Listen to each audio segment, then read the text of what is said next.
త్రీలో very very important questions అండి. ఏంటంటే 3, 2, -1, 4, 1, 1, 6, 2, 5 are three vertices and 4, 2, 2 is a centroid of a tetrahedron. Tetrahedron అంటే ఎన్ని పాయింట్స్ ఉంటాయి అంటే 4 పాయింట్స్ ఉంటాయి. ఈ క్వశ్చన్ ఏమి ఇచ్చారంటే 3 vertices are given, then find fourth vertex. అయితే మనకి సెంట్రాయిడ్ కూడా ఇచ్చేసాడు. సెంట్రాయిడ్ ఏమని ఇచ్చాడు? 4, 2, 2 ఇచ్చాడు. కాబట్టి సెంట్రాయిడ్ అన్నారు కాబట్టి 4, 2, 2 అని రాసుకోవాలి. మర్చిపోకూడదు. ఏం చేస్తున్నారంటే పిల్లలు ఇది ఫోర్త్ వర్టెక్స్ అనుకుని x4 కింద సబ్స్టిట్యూషన్ చేస్తున్నారు. కాబట్టి దట్ ఈస్ ద రాంగ్. కాబట్టి మనం ప్రతి ఒక్కళ్ళు కూడా అబ్జర్వ్ చేయాల్సిన విషయం అది. x1 అంటే ఎంత చెప్పండి? ఫస్ట్ ఎలిమెంట్ 3, b లో ఫస్ట్ ఎలిమెంట్, c లో ఫస్ట్ ఎలిమెంట్ ప్లస్ d ఏమనుకున్నాం? x by 4.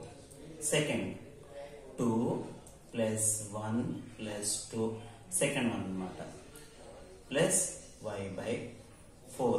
Next third coordinate -1 plus 1 plus 5 plus z by 4 that equal to 3 plus 4 7, 7 plus 6 అంటే 13 plus x by 4, 5 plus y by 4, -1 plus 1 cancel అయిపోతే 5 plus z by 4. ఇందులో first ఏముంది? 13 plus x by 4 equal to 4, 13 plus x equal to 4 4s are 16, x equal to plus 13 ఇటు వస్తే -16 minus 13 3. ఈ first one. Second one 5 plus y by 4 equal to 2, 5 plus y equal to 4 2s are 8, y equal to plus 5 ఇటు వస్తే -5, 8 minus 5 అంటే 3, 5 plus z by 4 equal to ఎంత? Third. Cross multiplication చేయండి. 5 plus z equal to 8, z equal to 8 minus 5 3. Fourth vertex equal to 3 3 3. అలాగే next question ఏమి ఇచ్చారంటే find the centroid of the tetrahedron whose vertices are అని చెప్పి మనకి ఏమి ఇచ్చారంటే 4 vertices అని ఇచ్చాడు. మనం ఏం కనుక్కోవాలి? సెంట్రాయిడ్ ఆఫ్ టెట్రాహెడ్రన్ కనుక్కోవాలి. సెంట్రాయిడ్ ఆఫ్ టెట్రాహెడ్రన్ కనుక్కుంటాం. ఇక్కడ ఫార్ములా ఇక్కడ రాశాను.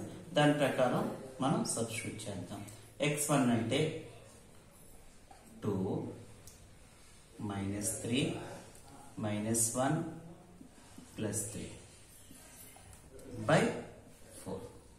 తర్వాత చూడండి second point 3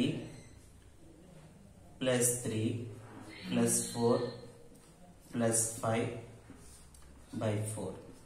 next last coordinate -4 -2 plus 2 plus 1 by 4. ఇప్పుడు 2 plus 3 5, 5 minus 4 5 minus 4 1, 1 by 4. 3 plus 3 6, 6 plus 4 10, 10 plus 5 15 by 4. -4 minus 2 plus 2 cancel,